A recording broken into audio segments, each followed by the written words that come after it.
Hello बच्चों, welcome to AMT Arun track में आपका स्वागत है। बेटा आज हम क्लास 9 का जो है सैंपल पेपर नंबर 2 हमारा चल रहा है, उसी को कंटिन्यू करेंगे। सेक्शन सी तक हम कर चुके हैं, तो आप जो है वीडियो में देख सकते हैं चैनल पे जाके। आज हम बात करते हैं क्वेश्चन नंबर 32 की। Section D question number 32 important question है, ध्यान से देखिएगा। क्वेश्चन में बोला गया है यहाँ पर द पोलिनोमियल्स, हमें दो पोलिनोमियल गिवन है बेटा। यहाँ पर पोलिनोमियल पहला जो गिवन है मेरे को वो दिया गया है a x cube minus 3x square plus 4, और इसके साथ साथ सेकंड पोलिनोमियल जो गिवन है वो है आपका 2x cube minus 5x plus 8।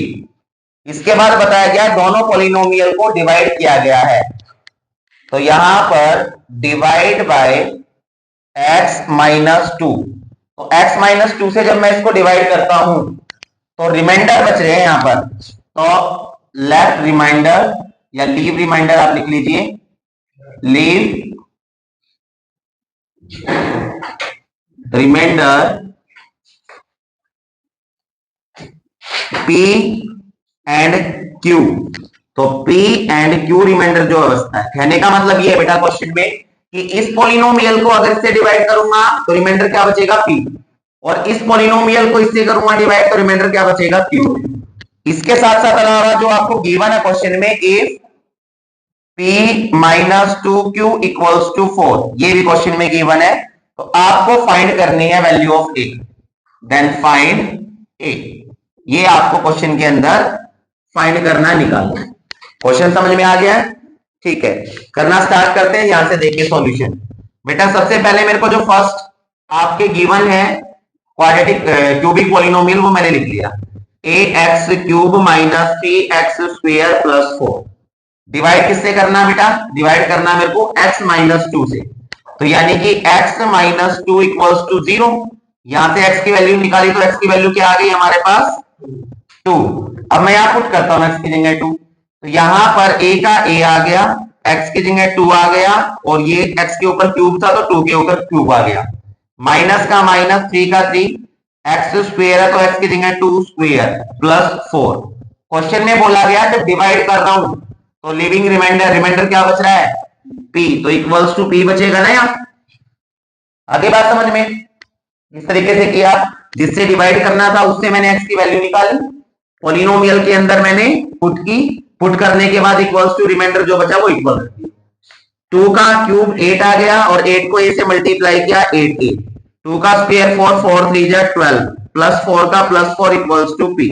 यहाँ पर 8a आ गया, यहाँ बेटा माइनस प्लस माइनस 12 से 4 माइनस किया, माइनस का 8 बचा इक्वल्स टू P, और ये आपकी इक्वेशन फर्स्ट आ गई। यहां से मैंने P की वैल्यू निकाली। क्लियर है? यहाँ अब आगे देखते हैं सेकंड जो आपको पोलिनोमियल गिवन है, वो पोलिनोमियल था सेकंड वाला आपका 2x cube minus 5x plus 8। तो ये पोलिनोमियल है आपका जो गिवन है, और इसको भी हमें डिवाइड किससे करना है बच्चों? x माइनस 2 से, तो x माइनस 2 इक्वल्स टू 0, और इधर भी आके ये पॉजिटिव हो गया, आपके x की वैल्यू पॉजिटिव 2 आ गई।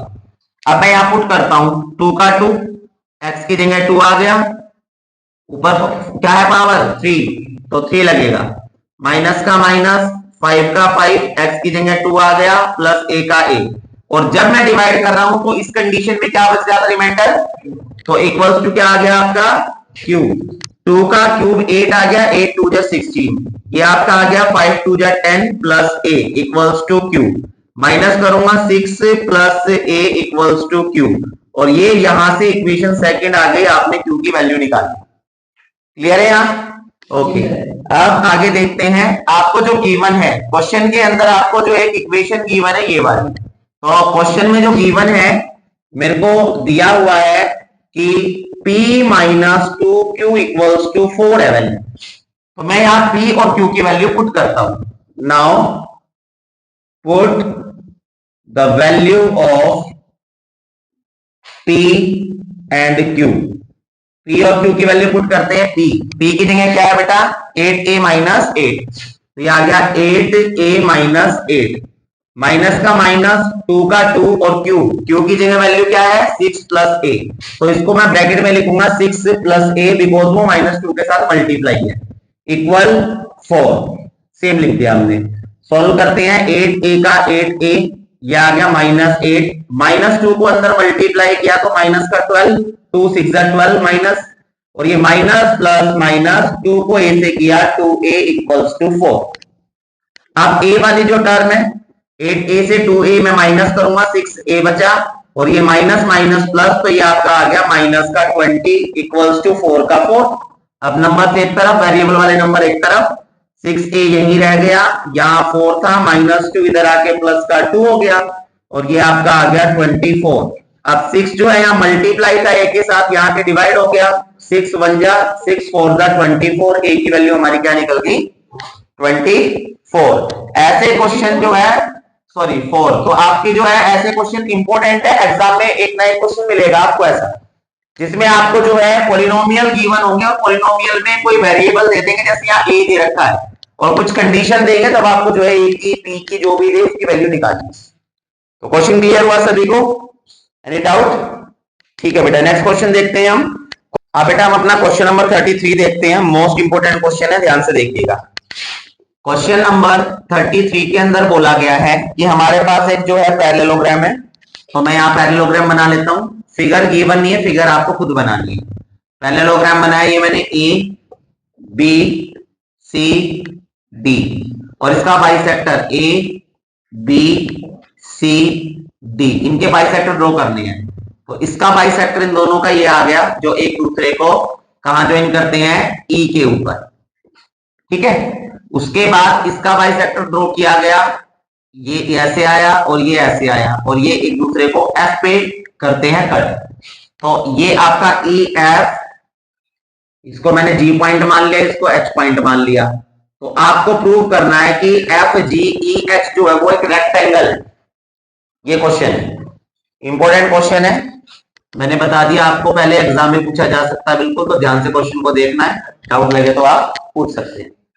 तो यहाँ पर सबसे पहले जो गिवन है, आप लिखना चाहे लिख सकते हैं, टू प्रूव से मैं स्टार्ट कर रहा हूं। आपको क्वेश्चन के अंदर प्रूव करना बच्चों क्या, कि F G E H is a rectangle. क्या है ये, रेक्टेंगल है, प्रूव करके दिखेंगे। तो ध्यान रखना, जब कभी भी हमें किसी क्वाड्रिलेटरल को रेक्टेंगल प्रूव करना है, तो अपोजिट साइड इक्वल करनी होती है और सारे एंगल 90 डिग्री के। लेकिन अगर आप किसी भी क्वाड्रिलेटरल के अंदर सभी इंटीरियर वर्टेक्स एंगल्स को 90 प्रूव कर देते हैं, तो भी वो एक रेक्टेंगल बन जाता है। बिकॉज जो 90 डिग्री के एंगल होते हैं वो या तो रेक्टेंगल के होते हैं या एक स्क्वायर के होते हैं, और जो स्क्वायर होता है, स्क्वायर भी एक रेक्टेंगल होता है, बिकॉज स्क्वायर रेक्टेंगल की सभी प्रॉपर्टीज को पूरा करता है, कंप्लीट करता है। ओके, तो यहां हम जो है 90 डिग्री जो है प्रूव करेंगे, ध्यान से देखिएगा। सॉल्यूशन करना स्टार्ट करते हैं बेटा। सबसे पहले मैंने ट्राइंगल लिया ए। अच्छा, एक चीज आपको और बता दूं कि ये जो है ना आपके एंगल्स बाइसेक्टर है इसके, यानी ये इसके इक्वल है, ये वाला इसके इक्वल है, ये वाला एंगल इसके इक्वल है, और ये वाला एंगल जो है बेटा वो आपका इसके इक्वल है। ठीक है, नेमिंग करना चाहो नेमिंग कर सकते हैं, एंगल 1 2 3 4 5 6 7 एंड 8, हमने एंगल्स की नेमिंग कर दी। तो यहां सबसे पहले मैं ट्राइंगल लेता हूं ए ई डी, ध्यान से देखेंगे, in triangle A E D. अब बच्चों एडी के अंदर मैं यहां पर देखता हूं कि ये एंगल 1, ये आपका एंगल 3, और ये वाला एंगल जिसका नाम है एईडी, एईडी, इन तीनों का सम कितना होगा, 180 होगा। Angle sum property of triangle से होगा। अब जो ये 1 है बच्चों, क्या इस 1 को मैं हाफ ऑफ एंगल ए लिख सकता हूं? ऐसे ही जो एंगल नंबर 3 है बच्चों, इसको मैं इस डी का हाफ लिख सकता हूं, हाफ ऑफ एंगल डी, समझ आ रहा है। और ये आपका लास्ट में बच गया एईडी का, एईडी इक्वल्स टू 180 का 180 डिग्री। अब यहां पर मैंने हाफ कॉमन लिया, तो ये आपका बच गया angle A plus angle D, और ये आपका आ गया angle AED equals to 180 degree का 180 डिग्री। अब यहां पर हाफ का हाफ बच्चों मैंने यहाँ ऑब्जर्व किया एबीसीडी एक क्या है, पैरेललोग्राम है। तो पैरेललोग्राम में जो एंगल ए है आपका और एंगल डी है, इन दोनों का सम कितना होगा, 180 डिग्री होगा, बिकॉज ये कोइंटीरियर एंगल्स बन रहे हैं। तो इन दोनों का सम मैंने जो है इसकी जगह 180 डिग्री लिख दिया, और यहां पर आपका आ गया A E D equals to 180 degree का 180 डिग्री। टू से मैंने 180 को कट किया, ये आपका 90 आ गया। अब प्लस 90 बन जा 90, ये आ गया एंगल ए ई डी, और राइट है आपका 180 का 180। मैंने ए ई डी को यहीं रखा एंगल को, और राइट साइड आपका 180 था, और जो लेफ्ट वाला 90 है वो राइट जाके माइनस का 90 डिग्री हो गया। अब यहां पर जो एईडी की वैल्यू आई हमारी, एंगल एईडी की जो वैल्यू आई वो हमारी माइनस करके 90 डिग्री आ गई। ये आपकी इक्वेशन फर्स्ट हो गई। समझ आया यहां पर? अब हम सिमिलरली वर्ड का यूज करेंगे। सिमिलरली इसी प्रकार से मैंने ट्राइंगल लिया BFC, इन ट्राइंगल BFC, और BFC के अंदर भी बेटा जैसे आपने इस ट्राइंगल के अंदर किया है, सिमिलरली हम इस वाले एंगल को भी तो 90 प्रूव कर सकते हैं। तो ये आपका आ गया BFC, angle BFC equals to 90 degree, और ये इक्वेशन आपकी सेकंड आ गई। क्लियर? ऐसे ही अगर मैं बात करूं यहां पर किसकी, कि ये 90 है और ये 90 है, तो यहां पर जो ये वाला एंगल है, चलो मैं सिमिलरली एक एंगल को मैं सॉल्व करके दिखा रहा हूं आपको। ट्राइंगल लिया मैंने AGB, AGB, तो in triangle AGB, AGB triangle के अंदर बेटा, मैं जी थोड़ा ठीक से बना देता हूं ताकि आप लोगों को पता चल जाए। AGB ट्राइंगल के अंदर मैंने देखा, जब मैं इस वाले एंगल को, सेकंड को और 5 को, एंगल नंबर 2, एंगल नंबर 5, और साथ में इस वाले एंगल की बात कर रहा हूं बेटा, इस वाले एंगल की, जी मैं यहां लिख देता हूं थोड़ा सा ऊपर। तो ये वाला एंगल है AGB, एंगल AGB, तीनों एंगल का सम करूंगा 180 आएगा, एंगल सम प्रॉपर्टी से आएगा 180। अब यहां पर अगर ये बेटा आपका ट्राइंगल बना 180 डिग्री, हमने जो है एक्स से कर दिया, फिर मैंने देखा जो 2 और 5 एंगल है, तो जो 2 एंगल है वो ए का हाफ है और 5 एंगल बी का हाफ है। तो इस 2 की जगह लिख दिया हाफ ऑफ एंगल ए, 5 की जगह लिख दिया हाफ ऑफ एंगल बी, और ये आपका आ गया प्लस एंगल AGB का AGB इक्वल्स टू 180 का 180। यहां भी मैंने हाफ कॉमन लिया, अंदर बचा एंगल ए, यहां बच गया एंगल बी, और ये आपका AGB एंगल का AGB इक्वल्स टू 180 का 180 आ गया। अब बेटा यहाँ हाफ का हाफ आ गया। अब एंगल A प्लस बी क्या है, पैरेललोग्राम है। अगर एंगल AB की बात करूंगा, दोनों कोइंटीरियर एंगल बन रहे हैं, तो दोनों का सम क्या होगा, 180 डिग्री होगा, और यहां पर आपका एंगल AGB का AGB इक्वल्स टू 180 डिग्री का 180 डिग्री। 2 से ये मैंने यहाँ कट कर दिया, 90 आ गया, प्लस 90 राइट जाएगा तो आपका माइनस 90 डिग्री आ गया, लेफ्ट बच गया आपका AGB, और एंगल AGB जो है माइनस करके कितना आ गया बच्चों, एंगल 90 डिग्री। अब ये अगर 90 है तो क्या इसके अपोजिट एंगल वाला ये भी तो 90 हो जाएगा। तो यहां पर angle FGE, angle FGE equal होगा ऊपर वाले के AGB के, एंगल AGB के, और दोनों 90 होंगे, क्यों, बाय वर्टिकली अपोजिट एंगल्स। और ये आपकी इक्वेशन कौन सी बन गई, थर्ड। अब जैसे ये निकाला है 90, ऐसे ये वाले ट्राइंगल की बात करूंगा तो ये भी 90 आ जाएगा, आएगा या नहीं आएगा। तो सिमिलरली वर्ड का यूज करना है यहां पर भी। सिमिलरली मैं अगर बात करूं इन ट्राइंगल DHC, तो इन ट्राइंगल DHC में भी जो आपका ये वाला एंगल है बेटा, ये इधर वाला, ये वाला, इसका नाम है DHC एंगल। तो ये आपका DHC एंगल आपका 90 डिग्री आ जाएगा, जैसे कि हमने यहां पर निकाला था, कौन सा, ऊपर वाला। और अगर ये 90 आ गया तो ये अंदर वाला एंगल भी 90 हो जाएगा ना, वर्टिकली अपोजिट से। तो FHE अंदर वाला angle, so angle FHE E equal हो जाएगा एंगल डी एच सी के, डी एच सी के, और दोनों 90 डिग्री हो गए, और इसको मैंने इक्वेशन फोर्थ मान लिया। अब बेटे ध्यान से देखो, equation first, equation second, equation third, equation fourth, इन चारों इक्वेशन से मुझे पता चल गया कि एफ जी ई एच के सारे एंगल क्या है, 90 डिग्री की है।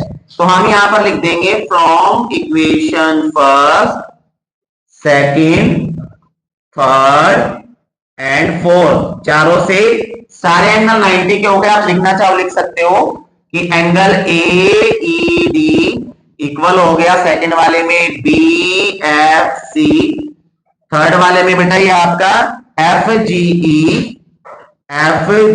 ई, और फोर्थ वाले में एफ एच ई। सारे एंगल कितने डिग्री के हो गए, 90 के, और सारे 90 के हो गए। सो नाम क्या था, एफ जी ई एच।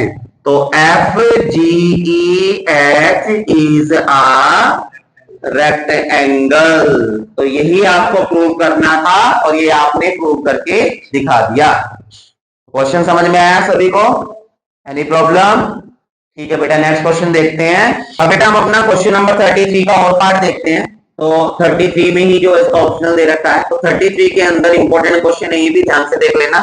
और ये क्वेश्चन पहले मैं जो है करा चुका हूं। और आप एबीसीडी एक रोम्बस था, एबीसीडी रोम्बस था जिसके अंदर P Q R S mid point दिए हुए थे सभी साइड्स के। आपने पी क्यू आर एस को ज्वाइन किया, पी क्यू आर एस को ज्वाइन करने के बाद जो क्वाड्रिलेटरल बन रहा है, ये आपको एक रेक्टेंगल प्रूव करके दिखाना है। रेक्टेंगल प्रूव करने के लिए हमें इसकी अपोजिट साइड को इक्वल करना पड़ेगा, और सारे वर्टेक्स एंगल को 90 डिग्री प्रूव करना पड़ेगा। आगे बात समझ में? यहां कंस्ट्रक्शन था, कंस्ट्रक्शन में मैंने बी को डी से ज्वाइन कर दिया, बी को डी से ज्वाइन कर दिया। बी को डी से ज्वाइन करने के बाद मैंने पहले वाला ट्राइंगल लिया बच्चों, कौन सा, ट्राइंगल एबीडी। तो एबीडी अलग से भी बना के मैंने दिखा रखा है, एबीडी। एबीडी के अंदर मैंने देखा कि पी और एस जो है मिड पॉइंट है इसके, पी और एस मिड पॉइंट है, तो मिड पॉइंट को मिलाने वाले साइड थर्ड साइड के पैरेलल हो जाएगी। तो इसलिए जो पीएस है वो बीडी के क्या हो गई, पैरेलल हो गई। और पीएस जो है बीडी के हाफ के इक्वल भी होगी, बिकॉज मैंने ये एमपीटी में पढ़ा था मिड पॉइंट थ्योरम के अंदर। अब जो ये हो गई आपस में इक्वल और पैरेलल बाय एमपीटी, इसको मैंने इक्वेशन फर्स्ट बना दिया। इसके बाद बेटा मैंने जो है सेकंड वाला ट्राइंगल लिया बीसीडी।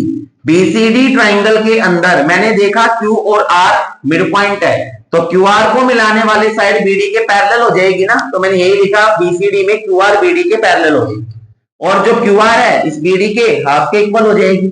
ये भी कहां पढ़ा था, एमपीटी में पढ़ा था, इक्वेशन फर्स्ट सेकंड, फर्स्ट यहां थी, सेकंड मैंने इसको बना लिया। इसके बाद मैं फर्स्ट इक्वेशन को सेकंड को दोनों को ऑब्जर्व करता हूं। जब यहां पर जो पीएस लाइन है वो बीडी के पैरेलल है, क्यूआर लाइन भी बीडी के पैरेलल है, तो पीएस और क्यूआर दोनों आपस में क्या हो गई, पैरेलल हो गई। साथ ही साथ पीएस और क्यूआर दोनों हाफ बीडी के इक्वल थी, तो इक्वल भी हो गई। फिर मैंने क्वाड्रिलेटरल लिया पी क्यू आर एस, और पी क्यू आर एस के अंदर मैंने देखा कि पीएस जो है वो क्यूआर के पैरेलल भी है, और पीएस क्यूआर के इक्वल भी है। जब किसी क्वाड्रिलेटरल में अपोजिट साइड पैरेलल और इक्वल आ जाए तो वो क्या बन जाता है, पैरेललोग्राम बन जाता है। और पैरेललोग्राम बनने से इसकी अपोजिट साइड इक्वल होगी। जैसे पीएस क्यूआर के इक्वल हो गया, तो पीएस इक्वल हो गया क्यूआर के, और पीक्यू एसआर के, पीक्यू एसआर के। Reason opposite sides of a parallelogram. और इसको मैंने इक्वेशन थर्ड मान लिया, ये हमारे काम आएगा रेक्टेंगल को प्रूव करने। समझ आ गया यहाँ पर? अब बच्चों कंस्ट्रक्शन एक और है। अब जो है मैं क्या करता हूं, मैं यहां पर ए को सी से और ज्वाइन कर देता हूं।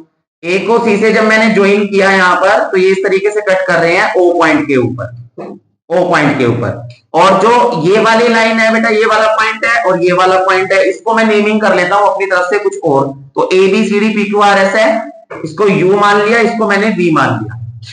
ठीक है, तो यहां पर ज्वाइन करने के बाद एंड या लिख जरूर देना बेटा, join A to C, A to सी।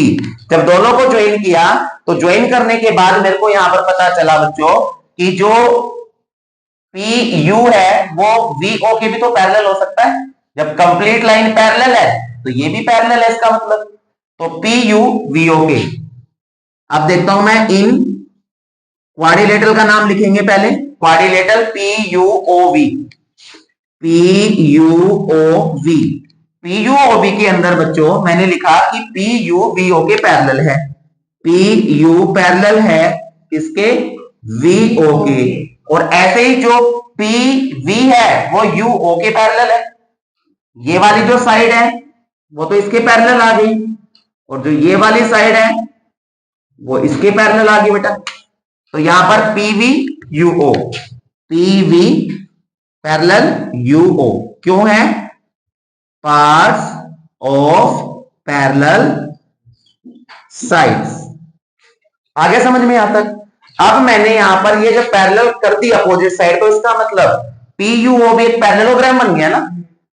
अगर आमने सामने की दोनों साइड, ये वाली भी और ये वाली भी पैरेलल हो जाए तो पैरेललोग्राम बन जाता है।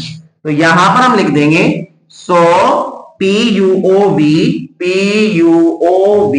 Is a parallelogram. और अगर ये एक पैरेललोग्राम बन गया है तो बच्चों क्या इसका ये वाला एंगल इसके इक्वल होगा, और रोम्बस के जो डायगोनल होते हैं एक दूसरे को 90 पे कट करते हैं, और जब ये 90 पे कट कर रहे हैं तो इसका अपोजिट एंगल ये भी तो 90 होगा, होगा या नहीं होगा। तो यहां पर हम लिख देंगे, इंपॉर्टेंट क्वेश्चन है, ध्यान से कर लेना, एग्जाम में आने के चांस है इसके, क्योंकि कई पेपर्स में देख लिया मैंने इसको। तो मैंने यहां पे लिख दिया सो UOV एंगल UOV इक्वल है UPV के, UPV के, और दोनों 90 डिग्री आगे अपोजिट। सबसे पहले तो रीजन देंगे, diagonals of a rhombus bisect each other at 90 degree. थोड़ा सा स्पीडली मैं लिख रहा हूं, राइटिंग समझ में आ रही होगी।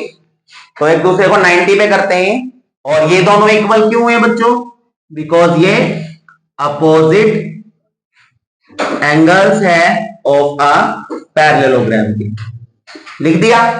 अब अगर ये आपका UPV 90 आया है, तो सिमिलरली इसी तरीके से एंगल UPV आपका 90 है, सामने ध्यान देंगे तो ये वाला PSR, ये वाला PSR, और उसके बाद ये वाला एंगल आपका SRQ, और ये वाला नीचे वाला PQR, सारे एंगल 90 के हो गए, और इसको मैंने इक्वेशन 4th मान लिया। अब थर्ड में क्या प्रूव किया था, अपोजिट साइड इक्वल। फोर्थ में क्या प्रूव किया, सारे एंगल 90। तो from equation third and fourth, third और फोर्थ से पता चल गया कि जो PQRS है इज अ रेक्टेंगल। PQRS क्या बन गया, एक रेक्टेंगल बन गया। समझ आया क्वेश्चन, कोई डाउट, कर चुके हो इस क्वेश्चन को पहले आप, ठीक है। चलो नेक्स्ट देखते हैं। अब बेटा हम अपना क्वेश्चन नंबर 34 करेंगे, तो 34 क्वेश्चन ध्यान से देखिएगा। सेक्शन डी हमारा चल रहा है, सैंपल पेपर नंबर 2। तो यहां पर क्वेश्चन नंबर 34 में जो बोला गया है कि prove that the angle subtended by an arc at the centre is double the angle subtended by it any point on the remaining part of the circle. Using the above theorem, find the value of x in the given figure. अब देखो यहां इस question के अंदर बेटा दो question दे दिए। पहले लिख दिया प्रूव करना आपको कि सेंटर पे बना हुआ एंगल डबल होता है सेगमेंट पे बने एंगल के, अदर पार्ट पे बने हुए एंगल के। इसके बाद लिख दिया कि नीचे एक फिगर गिवन है, आपको इसी थ्योरम से रिलेटेड एक जो है क्वेश्चन भी दिया हुआ है फिगर, इसमें आपको x की वैल्यू फाइंड करनी है। तो दो क्वेश्चन हो गए के अंदर, 5 मार्क्स में क्वेश्चन आएगा, ध्यान से देख लीजिए। यहां पर जो है हम थ्योरम है बेटा ये आपकी, ये थ्योरम हम प्रूव करेंगे। तो थ्योरम में आपको क्या बताया गया है, ध्यान से देखो कि मेरे पास एक सर्कल है। थ्योरम के अंदर सिर्फ आपको एक स्टेटमेंट गिवन होती है, इसके अलावा सब कुछ आपको अपने आप करना है। यहां पर जो है ये इसका सेंटर है बेटा, मैंने एक पॉइंट लिया यहां से A और यहां से एक पॉइंट लिया मैंने B, जो इसकी आर्क के ऊपर है। मैंने A से AOB, ये AOB एक एंगल ड्रॉ कर दिया ये वाला, और इसी A और B पॉइंट से इसके जो अदर रिमेनिंग पार्ट है उसके ऊपर दूसरा एंगल ड्रॉ कर दिया, ये वाला। तो आपको प्रूव करना है कि ये वाला एंगल डबल है इसका, इस वाले एंगल का। ए बी ओ, इसको मैंने सी पॉइंट लेट कर दिया। तो सबसे पहले जो है यहां हम गिवन लिखते हैं। गिवन के अंदर हम लिखेंगे in a circle there are two angles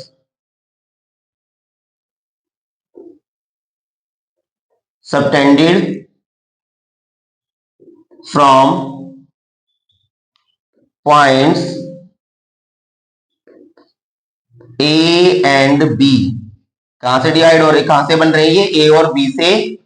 कहां पर, at centre O and at point C। ये आपको क्वेश्चन में गिवन लिख देना है। उसके बाद आपको टू प्रूव, आपको प्रूव करके दिखाना बच्चों क्या, कि जो इसका सेंटर पर बना हुआ एंगल है, तो सेंटर पे एंगल ये बना हुआ है, ये डबल है किसका, इस वाले एंगल का। तो हम यहां पर लिखेंगे क्या, कि angle A O B equal होगा इसका डबल, तो twice of angle A C B. ये आपको प्रूव करके दिखाना है। आप ये भी प्रूव कर सकते हैं, आप ये भी प्रूव कर सकते हैं कि ये 2 है, ये इधर आएगा तो ये 1/2 हो जाएगा ना। तो 1/2 angle A O B equal है एंगल ए सी बी। इन दोनों में से आपको कोई भी एक पॉइंट प्रूव करके दिखाना है। क्लियर है यहाँ? ओके, आगे करना स्टार्ट करते हैं बच्चों। हम यहां पर कंस्ट्रक्शन होगा, कंस्ट्रक्शन के अंदर हम लिखेंगे join C to O and produce 2 point X। यानी हमने क्या किया, हमने इसको जो है ज्वाइन कर दिया C को O से, और आगे प्रोड्यूस कर दिया मैंने कहां तक, पॉइंट X तक। क्लियर यहाँ पे? तो यहां पर बच्चों ये होने के बाद एंगल्स जो बने, मैं उनकी नेमिंग कर लेता हूं। ये एंगल 1 बना, ये एंगल 2, इसको एंगल 3 बोल दिया, एंगल 4। और जो ये वाले एंगल आपके बन रहे बेटा, ये वाले और ये वाले, इसको भी मैंने जो है एंगल 5 और 6 बोल दिया। ये एंगल 5 और ये वाला एंगल आपका 6 आ गया, बिकॉज इनका यूज करना है आगे। ठीक है, करना स्टार्ट करते हैं। सॉल्यूशन देखिए ध्यान से। यहां पर मैंने देखा बेटा कि जो ये वाला ट्राइंगल है एओसी ट्राइंगल के अंदर जो ओसी है और जो ओए है, दोनों रेडियस है। और एक ही सर्कल की कितनी भी रेडियस ड्रॉ कीजिए, सारी रेडियस लेंथ में इक्वल होती है। तो यहां पर मैंने लिया एओसी, इन ट्राइंगल एओसी। और एओसी के अंदर मैंने देखा अगर सीओ एओ इक्वल है एओ के, तो अगर ये साइड इक्वल होगी तो क्या इसके अपोजिट एंगल भी इक्वल होंगे। इसका अपोजिट 5 हो गया और OA का अपोजिट 1 हो गया। तो यहां पर एंगल 1 इक्वल हो गया एंगल 5 के। रीजन देंगे opposite angles to equal sides, यानी इक्वल साइड्स के अपोजिट एंगल है ये। अब इसी ट्राइंगल के अंदर इस तरीके से बना हुआ है, आप देख सकते हैं। ये आपका C है, ये O है, ये A है और ये यहां X है। तो ये वाला जो एंगल आपका ये 1 है, ये 5 है। तो इन दोनों का सम क्या इस एंगल C के इक्वल हो जाएगा, एक्सटीरियर एंगल प्रॉपर्टी से। तो यहां पर मैंने लिया एंड एंगल 1 प्लस एंगल 5 दोनों का सम एंगल C के इक्वल हो गया bye exterior angle property. EAP का मतलब है एक्सटीरियर एंगल प्रॉपर्टी। अब बच्चों यहां पर एंगल 1 और 5 दोनों इक्वल थे ना, तो मेरे को जो प्रूव करना है उसमें ये एंगल 1 और 2 आ रहे हैं और 3 4 आ रहे हैं। तो मैंने क्या किया, इस 5 वाले एंगल को मैंने 1 नेम दे दिया। कैसे, मैंने यहां 1 का 1 लिखा और 5 वाले को मैंने क्या लिख दिया, एंगल 1। 3 का 3 क्यों लिखा, बिकॉज एंगल 1 और 5 इक्वल थे इसलिए लिख दिया मैंने। अब एंगल 1 प्लस एंगल 1 2 एंगल 1, ये आपका एंगल 3 आ गया। 2 यहां मल्टीप्लाई है, इधर आके ये आपका क्या हो जाएगा, डिवाइड हो जाएगा। तो एंगल 1, या अभी इसको ना, इसको इतना ही रख के आप इक्वेशन फर्स्ट बना लो। ठीक है, अब जैसा मैंने लेफ्ट साइड का ट्राइंगल लिया, राइट का लेते हैं। इन ट्राइंगल BOC दिखाई दे रहा है, BOC ये वाला। तो हमने लिखा यहां इन ट्राइंगल बीओसी, और बीओसी के अंदर भी बच्चों जो इसकी बीओ साइड है वो सीओ के बराबर है। तो मैंने यहां पर लिखा कि बीओ साइड जो है वो बराबर है सीओ के। अब बीओ सीओ बराबर है तो इसका मतलब जो बीओ और सीओ के अपोजिट एंगल है, जैसे एंगल 2 और एंगल 6, तो एंगल 2 इक्वल्स टू एंगल 6 हो जाएंगे। रीजन बिल्कुल सेम है आपका, opposite angles to equal sides, opposite angles to equal sides. अब ऐसे ही मैंने देखा कि एंगल 2 और 6 को अगर मैं प्लस करूंगा, ये ट्राइंगल कुछ इस तरीके से बन रहा है, आप देख सकते हैं। ये आपका सी पॉइंट है, ये आपका बी पॉइंट है, ये आपका ओ है इस तरफ, और ये आपका एक्स है।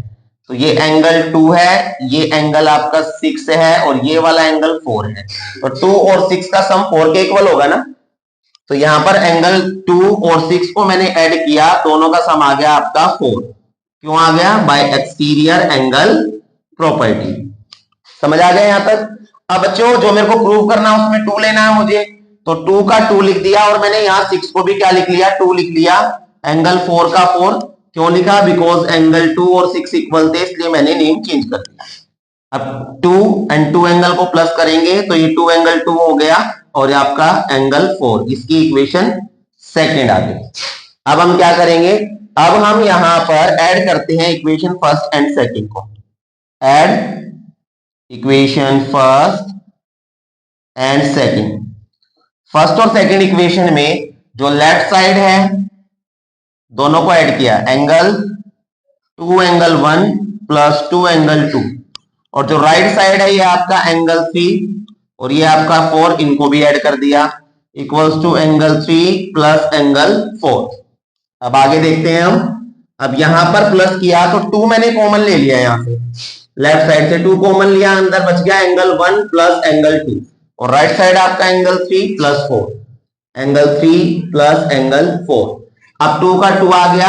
बच्चों अगर मैं एंगल 1 और 2 को देखूं तो 1 और 2 प्लस करके क्या बन रहा है? A C B, angle A C B.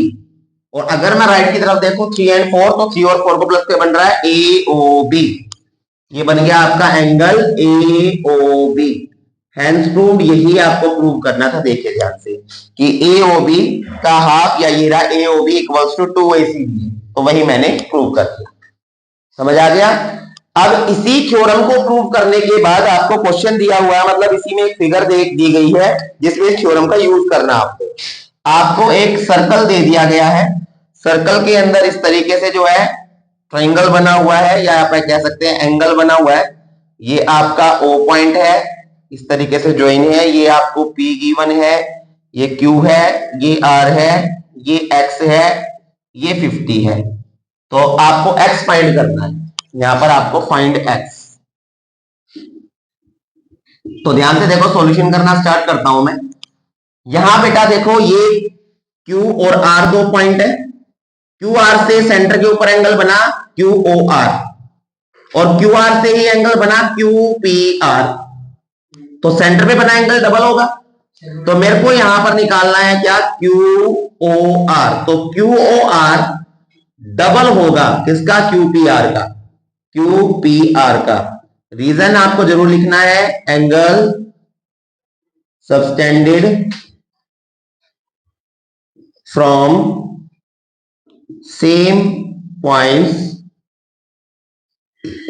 Eight centre, इतना लिख के बस डॉट डॉट डॉट लिख देना, टीचर समझ जाएगा।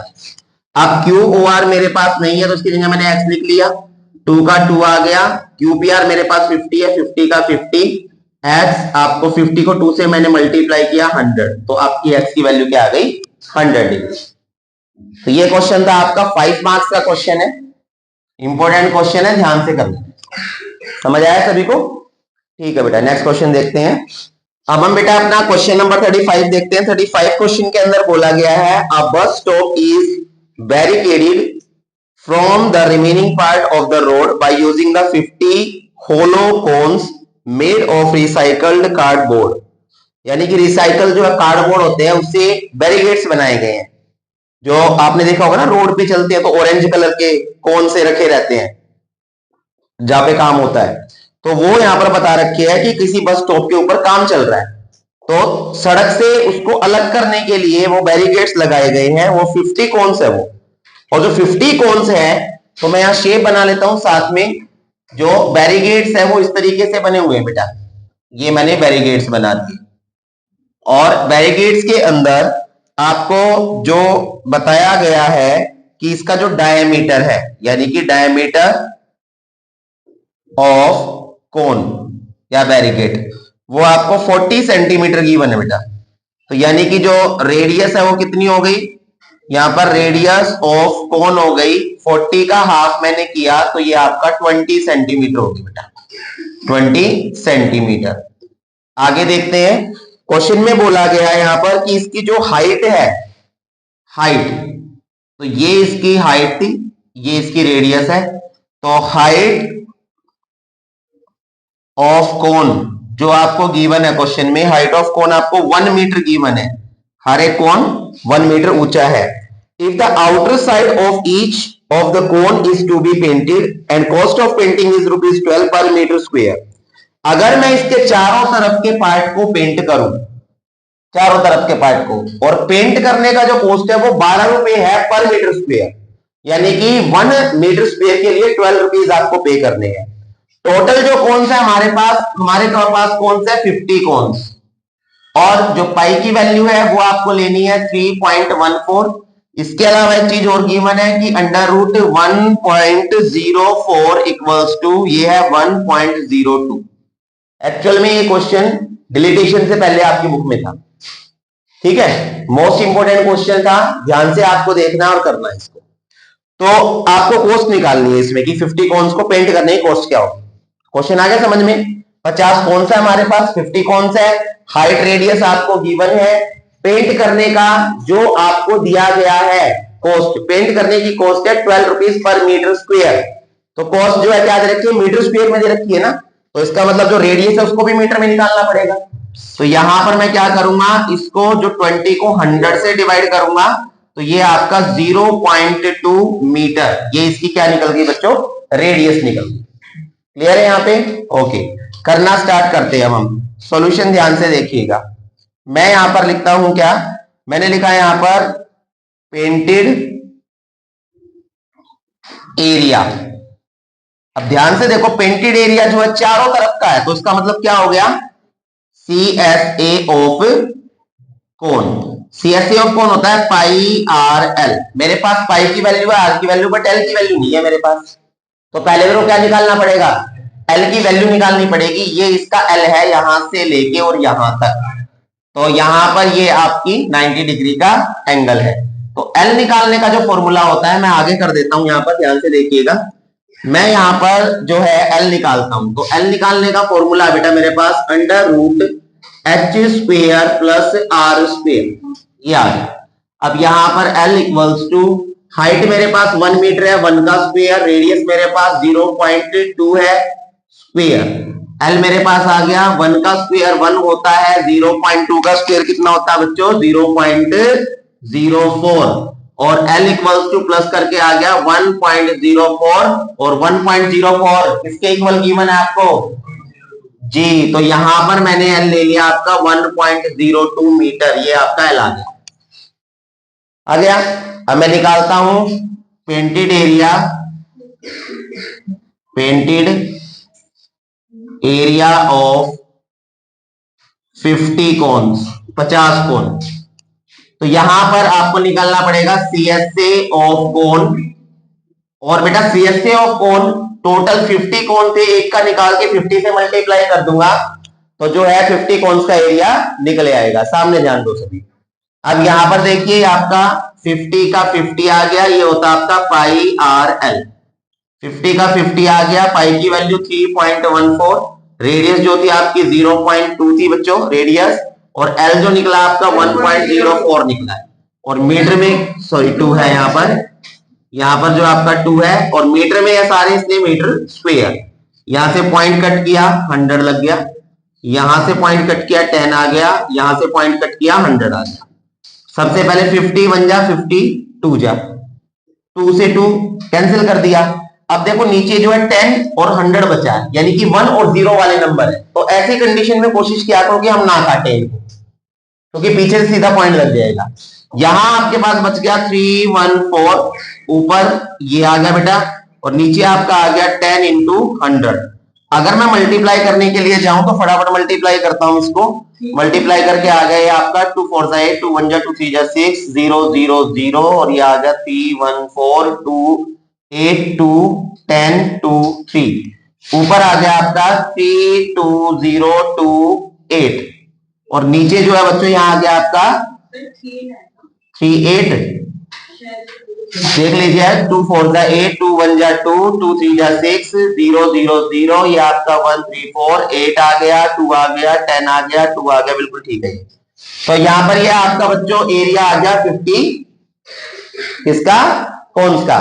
अब यहाँ कॉस्ट देखते हैं हम, यहाँ पर आपका कॉस्ट ऑफ पेंटिंग, तो कॉस्ट ऑफ पेंटिंग जो आपको दी गई है क्वेश्चन में, वो दी गई है at the rate ₹12 per metre square, यानी 1 स्क्वायर के लिए यहाँ आपको 12 रुपीज पे करने हैं। तो टोटल स्पेंड कितना हो गया, टोटल खर्च कितना हो गया, तो टोटल स्पेंड आपको निकालना है, टोटल खर्च। तो उसके लिए जो आपका एरिया आया है, यानी कि 32028 अपॉन 1000 को 12 से मल्टीप्लाई करेंगे तो रुपीज में आपका आ जाएगा। अब दोबारा से मैं इसको कैंसिल नहीं करता हूं, मल्टीप्लाई करता हूं ऊपर, तो देखिए ध्यान से ये रुपीज में आएगा आंसर, बिल्कुल ठीक है ना, ठीक है। तो बच्चों यहाँ ये आपकी कॉस्ट आ गई, जिससे जो कॉस्ट आपको पे करनी है, जो आपको पैसा पे करना है 50 कॉन्स को पेंट करने के लिए, ठीक है। तो यहां पर जो है ये आपका आंसर आया, क्वेश्चन आया समझ में बेटा, मोस्ट इंपोर्टेंट क्वेश्चन है ये, एग्जाम के अंदर इस तरीके का क्वेश्चन पूछा जा सकता है, तो ध्यान से इस क्वेश्चन को आप कीजिएगा। क्लियर है, ठीक है बच्चों। तो देखिए अगर आप लोगों को कोई डाउट लगता है तो कमेंट कीजिएगा, साथ ही साथ वीडियो को वॉच कीजिए, लाइक कीजिए, सब्सक्राइब कीजिए चैनल को, शेयर कीजिए वीडियोस को अपने फ्रेंड रिलेटिव्स के साथ, बेल आइकन को ऑन करना ना भूलें, ताकि ऐसे मोस्ट इंपोर्टेंट जो क्वेश्चन है आप तक आ सके और आप अपने एग्जाम्स के लिए प्रिपेयर हो सके। Thank you so much.